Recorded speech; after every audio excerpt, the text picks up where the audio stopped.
Hello friends, welcome back to my channel. आज मु आपण मानक पई नेकी आसी नॉन वेज लवर को पई गोटे चिंगुड़ी रे नुआ रेसिपी। एही रेसिपी को आपण थरे बने के खाइला पर ही यार टेस्ट जानि परिबे।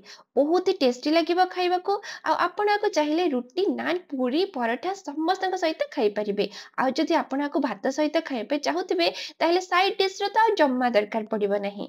ताहेले एही सुपर डिलीशियस प्रॉन रेसिपी को स्किप न करी शेष पर्यंत देखंतु।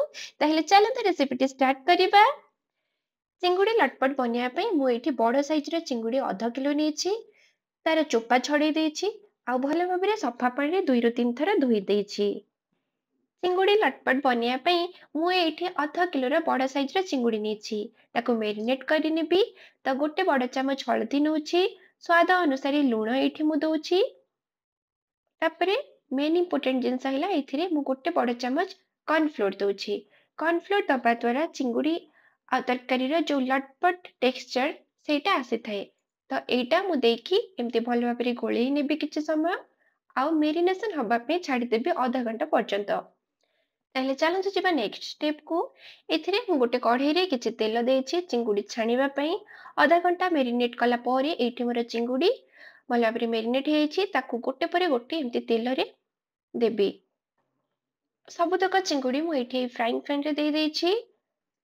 ଗୋଟେ ସାଇଡରେ 2 ରୁ 3 ମିନିଟ ଭାଜି ହେଲା ପରେ ତାକୁ ଆଉ ଗୋଟେ ସାଇଡ କୁ ଏମିତି ପାତିଆ ସାହାଯ୍ୟରେ ଉल्टेଇ ନେବି।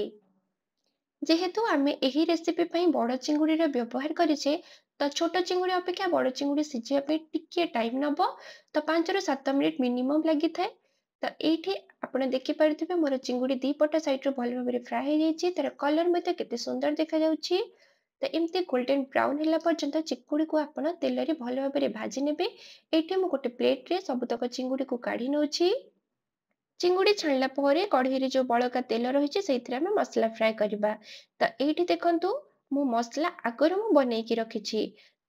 ଏହି ମସଲା ବନେଇବା ପାଇଁ ମୁଁ ପିଆଜ, ରସୁଣ, ଅଦା, ଜିରା, ଶୁଖିଲା ଲଙ୍କା କୁ ନେଇକି ଭଲ ଭାବରେ ଗୋଟେ ଫାଇନ ପେଷ୍ଟ କରି ନେଇଛି। ଆଉ ଏଇଠି ମୁଁ ନଉଛି ଦହି 2 ବଡ଼ ଚାମଚ ନଉଛି। ଏଇଟା ଆର ଚଟପଟା ଫ୍ଲେଭରଟେ ଦବ ଚିଙ୍ଗୁଡ଼ି ତରକାରୀରେ। ତ 2ଟି ବଡ଼ ସାଇଜର ଟମାଟୋ ମଧ୍ୟ ମୁଁ ଏଇଠି କାଟିକି ନେଇଛି। ତାହେଲେ ଚାଲନ୍ତୁ ଆମେ ଏବେ ମସଲା କଷିବା ପ୍ରୋସିଜରକୁ ଯିବା। ବଳକା ଗରମ ତେଲରେ ମୁଁ ଏଇଠି ଗୋଟେ ଚାମଚ ସୋରିଷ ନେଇଛି ଆଉ ଗୋଟେ ଚାମଚ ଜିରା ନେଇଛି।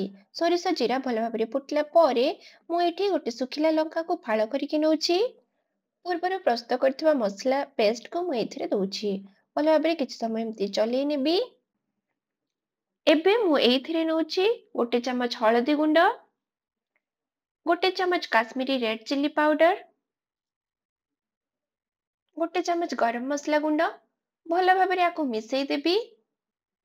ଏବେ ଏଇଥିରେ ଆବଶ୍ୟକ ଅନୁସାରେ ଅଳ୍ପ କିଛି ପାଣି ଦେବି ଯାହାକି ମସଲା ସିଝିବା ପାଇଁ ହେଲ୍ପ କରିବ। ତ ଆଉ କିଛି ସମୟ ପରେ ଏମିତି ଗୋଳେଇ ଦେବି ତାକୁ। ତାପରେ ଆକୁ କଢ଼େଇର ଲିଡକୁ କଭର କରିକି ଏମିତି ମସଲାକୁ କୁକ୍ କରିବା ପାଇଁ କିଛି ସମୟ ଛାଡ଼ିଦେବି। ତ ଏଇଠି ଆପଣ ଦେଖିପାରୁଥିବେ ମସଲାର କଲର କେତେ ସୁନ୍ଦର ରେଡ୍ କଲର ଦେଖାଯାଉଛି ଏବଂ ଏମିତି ମସଲାର କଲର ସୁନ୍ଦର ଦେଖାଗଲେ ଆମର ତରକାରୀର କଲର ବି ବହୁତ ସୁନ୍ଦର ଦେଖାଯିବ। ଗରମ ମସଲା ଦବା ପାଇଁ ମୁଁ ଏଥିରେ ନେଇଛି ଡାଲଚିନି, ଗୁଜରାତି, ବଡ଼ ଅଳେଇଚ, ଗୋଲମରିଚ ଏବଂ ଚକ୍ରି ଫୁଲ। ତାକୁ ଭଲ ଭାବରେ ଛେଚି ନେବି। ଛେଚି ନେଲା ପରେ ଏଇଠି ଦେଖନ୍ତୁ ମୁଁ ଏମିତି ଦରଦରା କରିକି ଛେଚିଛି। କେହି କେହି ଏଇଟାକୁ ପ୍ରଥମରୁ ତେଲରେ ଦେଇ ଦିଅନ୍ତି। ବାକି ତେଲରେ ଦେବା ଦ୍ୱାରା ଏହାର ଫ୍ଲେଭର ଏତେ ଭଲ ଆସିନଥାଏ। ତ ଏଇଥିପାଇଁ ମୁଁ ଏଇ ଷ୍ଟେଜରେ ଦଉଛି। ଆଉ ଅଳ୍ପ କିଛି ପାଣି ଦେଇକି ମସଲାକୁ ଭଲ ଭାବରେ ମୁଁ କଷି ନେବି। ଲାଷ୍ଟରେ ଏଇଠି ମୁଁ ଯୋଉ ଆଗରୁ କାଟିକି ରଖିଥିଲି ଟମାଟୋ ତାକୁ ଏଇ ଷ୍ଟେଜରେ ଦଉଛି ଏଇଥିରେ। ଆଉ ସ୍ୱାଦ ଅନୁସାରେ ଲୁଣ ଦଉଛି। କିଛି ସମୟ ଏମିତି ଗୋଳେଇ ନେବି। ଟମାଟୋ ସିଝିବା ପାଇଁ ଅଳ୍ପ କିଛି ପାଣି ଦଉଛି ଏଇଥିରେ ଆଉ ଗୋଳେଇ ନଉଛି। ଏବେ ଏଥିରେ ଦଉଛି ମୁଁ ଭୃସଙ୍ଗ ପତ୍ର। କିଛି ସମୟ ଗୋଳେଇ ନେବି। ତାପରେ ମୁଁ କଢ଼େଇର ଲିଡକୁ କଭର କରିକି 4 ରୁ 5 ମିନିଟ ପାଇଁ କୁକ୍ ହବା ପାଇଁ ଦେବି ଯାହାଦ୍ୱାରା ଆମର ଟମାଟୋ ଭଲ ଭାବରେ ସିଝିଯିବ। ଏଇଠି ଟମାଟୋ ଦେଖନ୍ତୁ ଭଲ ଭାବରେ ସିଝି ଆସିଲାଣି। ଏବେ ମୁଁ ଯୋଉ ପୂର୍ବରୁ ଛାଣିକି ରଖିଥିଲି ପ୍ରନ୍ ସବୁକୁ ମସଲାରେ ଆଡ୍ କରିବି। ଭଲ ଭାବରେ ମସଲାରେ ତାକୁ ଗୋଳେଇ ଦେବି ଯେମିତି ମସଲା ତାର ଚାରିପଟେ ଲାଗିଯିବ।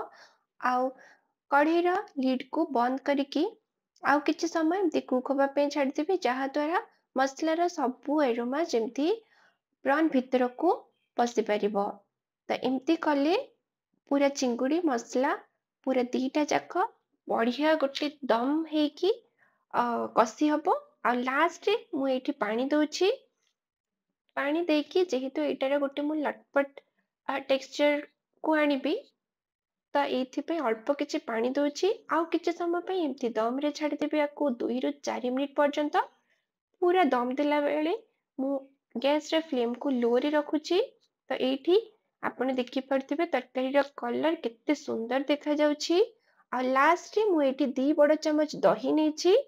दही दबा द्वारा ए तरकारी रे गोटे चटपटा टेस्ट आसीबो। दही को पूरा लास्ट रे ऐड करिवे आपण माने। आउ दही देला परे भलो भाबरे मु आकु मिसई देबी। दही देला समय रे ध्यान देबे हाई फ्लेम रे केबे भी दही देबेनी नहले एटा छिंडी जिवो। तो एबे दही देला परे आउ किछि समय पे मु एम्ति ही तार लीड बंद कर देबी। आउ कुक हवा पे देबी। जेहेतु आमे प्रथमरु चिंगुड़ी छाणिला समय रे अरारोट पाउडर व्यवहार करथिले तो गोटे लटपट टेक्सचर देखि पारुथिबे एठी आछि। तो एठी हमर रेस्टोरेंट स्टाइल चिंगुड़ी लटपट पूरा पूरी रेडी हेछि। देखिबा पे जेमति सुंदर लागुछि खाइबा पे ताटो आहुरी टेस्टी हेथिला। तो निश्चिंत थरे आपना को ट्राई करिवे। ट्राई कला परे एटा केमति लागिला मो कमेंट सेक्शन रे कमेंट करिया पे भूलिबेनी। आ जदि आपण माने मो चैनल रे नुआ ताहेले चैनल को सब्सक्राइब कर देबे एवं पाखरे थिबा बेल आइकन को क्लिक करिवे जहा द्वारा मु अपलोड करथिबा प्रतिटी नुआ वीडियो रो अपडेट आपण मानक पाखको अति शीघ्र पहुंची परिबो।